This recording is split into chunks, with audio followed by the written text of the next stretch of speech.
శ్రీ గురుభ్యో నమ. ఈరోజు మనం బాసర జ్ఞాన సరస్వతి అమ్మవారి దేవాలయం గురించి తెలుసుకుందాం. దేశంలోనే రెండవ సరస్వతి దేవాలయంగా బాసర పుణ్యక్షేత్రం అలలారుతుంది.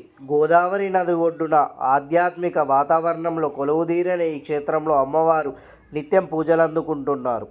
పురాణాల ప్రకారం వేదవ్యాస మహర్షి తపస్సు చేస్తే జగన్నాథ్మ దర్శనమిచ్చి ముగ్గురమ్మలకు ఆలయాన్ని నిర్మించాలని ఆదేశించింది. వేదవ్యాసుడు నదిలోంచి 3 గుప్పెల ఇసుక తీసుకొచ్చి సరస్వతి, లక్ష్మి, మహంకాళి దేవత మూర్తులను ప్రశంసించాడు. చాణక్యరాజులు ఇక్కడ ఆలయాన్ని నిర్మించారు. సరస్వతి ఆలయాన్ని చిన్నారులు అక్షరాభ్యాసం చేయించడానికి ప్రజలు అత్యంత ప్రాధాన్యత ఇస్తారు. జిల్లా కేంద్రం నుంచి 70 కిలోమీటర్ల దూరంలో, హైదరాబాద్ నుంచి 205 కిలోమీటర్ల దూరంలో ఈ ఆలయం నిత్యం మహారాష్ట్ర, నిజామాబాదు, నాందేడు ప్రాంతాల నుంచి భక్తులు వస్తుంటారు. ఇక్కడికి రైలు మార్గం కూడా ఉంది. అదేవిధంగా మనం చూసుకున్నట్టయితే వాల్మీకి మహర్షి ఇక్కడ రామాయణం రాయడానికి ముందు సరస్వతీదేవి విగ్రహాన్ని ప్రతిష్ఠించి రామాయణం రాశాడని మరో ప్రతిది. ఈ గుడికి సమీపంలో వాల్మీకి మహర్షి సమాధి, పాలరాతి శిల్పాలు ఉన్నాయి. ఈ గృహకు దగ్గరగా ఒక గృహ ఉంది. ఈ గృహపై ములుకుడు అనే మహర్షి తపస్సు చేసినట్లు చెప్తున్నారు. ఇక్కడ ఒక పెద్ద రాతి గుండును తడితే మరోవైపు శబ్దం వస్తుంది. ఈ రాతి గుండు లోపల సీతమ్మ వారి నగలు ఉన్నట్లు స్థానికులు చెబుతున్నారు. చాణక్యుల కాలంలో ప్రధాన ఆలయాన్ని చాణక్యుల కాలంలో నిర్మించినట్టు ఆధారాలు లభించాయి.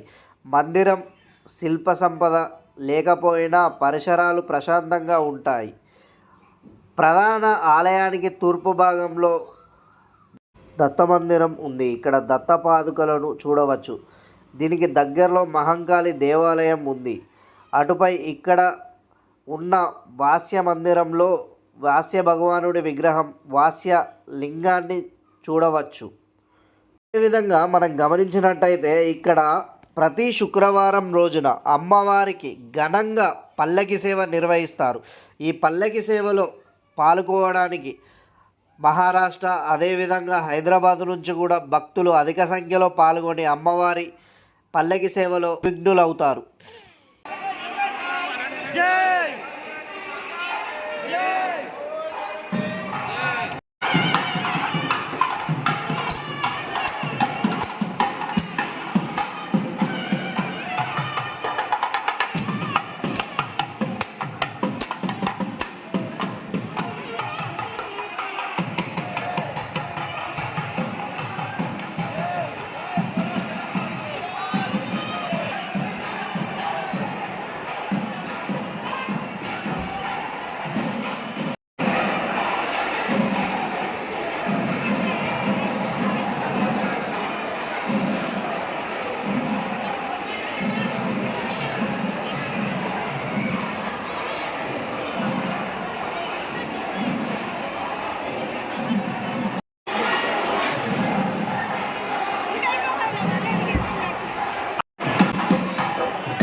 ఆడు ముట్టేస్తాడు, విజయ్ ముట్టేస్తాడు.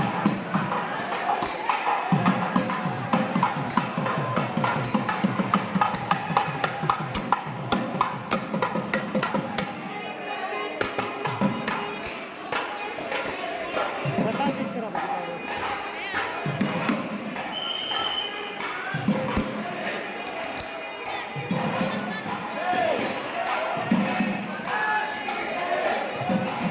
అమ్మవారి ప్రధాన ఆలయంలోని విగ్రహం ఇదే విధంగా ఉంటుంది. ఇది ఒరిజినల్ ఫోటో అండి. చూడండి, అమ్మవారిని దర్శనం చేసుకోండి.